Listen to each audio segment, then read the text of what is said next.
సంవత్సర కాలం నాకైతే ఒకటి అనిపిస్తుంది. ఈ సంవత్సర కాలంలో ఇంతకుముందు కేసీఆర్ చుట్టూ మొత్తం అంతా జరిగేది, ఇప్పుడు కేటీఆర్ చుట్టూ మొత్తం అంతా తిరుగుతుందా అని. లేదండి, అంటే ఇప్పుడు అల్టిమేట్గా అందరం కూడా, నేను పార్టీకి వర్కింగ్ ప్రెసిడెంట్గా ఉన్నాను. కేసీఆర్ గారు కేవలం పార్లమెంట్ ఎన్నికలప్పుడు, ఆ తర్వాత కృష్ణా రివర్ మేనేజ్మెంట్ బోర్డు సందర్భం అప్పుడు నల్గొండలో బహిరంగ సభ పెట్టినప్పుడు మాత్రమే బయటకు వచ్చారు.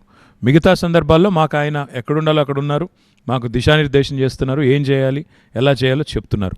కాబట్టి ఎక్కువ పని మేము ఎక్కువ హడావుడి ఎక్కువ మేము చేస్తున్నాం తెర ముందు, కాబట్టి అలా కనబడుతున్నామో కానీ వెనక ఉండి నడిపిస్తున్నది మొత్తంగా మాకు దిశానిర్దేశం చేస్తుంది కేసీఆర్ గారే. తప్పకుండా వారి నాయకత్వంలో అందరం పనిచేస్తాం. 2 పాయింట్లు. మొదటి పాయింట్ ఏంటంటే, కేసీఆర్ ప్రజలు ఓడించినంత మాత్రాన ప్రజలకు దూరంగా ఫామ్ హౌస్లకు పరిమితం అవ్వడం కరెక్టేనా? పరిమితం అయ్యారని మీరెందుకు అనుకుంటున్నారు? ఆయన ఏం పని చేస్తున్నారో మీకు ఏం తెలుసు? ఇప్పుడు అల్టిమేట్గా ఈ రాష్ట్ర రాజకీయాలన్నీ కేసీఆర్ గారికి ఇదేం కొత్త కాదు. ఇప్పుడు మీరు చెప్పేది ఇదే TV9లో మీరు కావాలంటే మీ ఆర్కైవ్స్లోకి వెళ్ళి చూడండి. కేసీఆర్ మౌనం వెనక వ్యూహం అని మీరే నా తెలిసి ఒక 7 సార్లు విశ్లేషణాత్మక కథనాలు వేశారు. ఇప్పుడు కాదు, ఉద్యమ సమయంలో కూడా.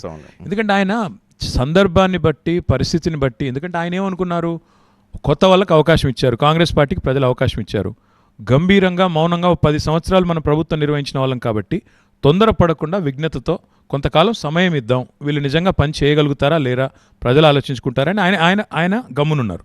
అయితే కాంగ్రెస్ పార్టీ మాత్రం మొదటి రోజు నుంచే శ్వేతపత్రాల పేరిట మా మీద దాడి మొదలుపెట్టింది శాసనసభలో. మాకు తప్పలేదు, ప్రతిస్పందించక తప్పలేదు, ప్రతి విమర్శ తప్పలేదు, ఎదురు దాడి తప్పలేదు. కానీ కేసీఆర్ గారు మాత్రం అన్ని గుంభనంగా వాచ్ చేస్తున్నారు.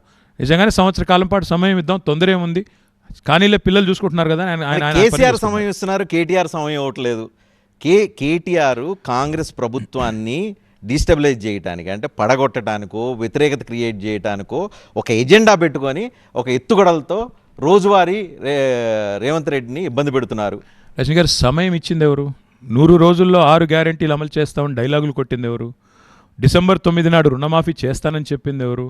తొడగొట్టి సంవత్సరంలో 2 లక్షల ఉద్యోగాలు నేను నింపుతానని చెప్పింది రాహుల్ గాంధీ నుంచి మొదలు పెడితే, ప్రియాంక నుంచి మొదలు పెడితే రేవంత్ రెడ్డి దాకా వీళ్ళు కాదా? గడువులు పెట్టింది ఎవరండి? 100 రోజుల గడువు పెట్టింది ఎవరు? 6 గ్యారెంటీలకి. మొదటి సంవత్సరంలో 2 లక్షల ఉద్యోగాలు నింపుతామని చెప్పింది ఎవరు?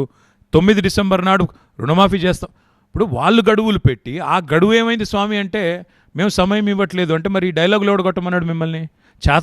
ఇప్పుడు చేతగాని వాళ్ళైతే, సమర్థత లేని వాళ్ళైతే అనవసరంగా ఆర్భాట ప్రకటనలు ఎందుకు, హడావుడు ఎందుకు, తిరిగి దాన్నే మేము గుర్తు చేస్తే సమయం ఇవ్వట్లేదని గగ్గోలు ఎందుకు?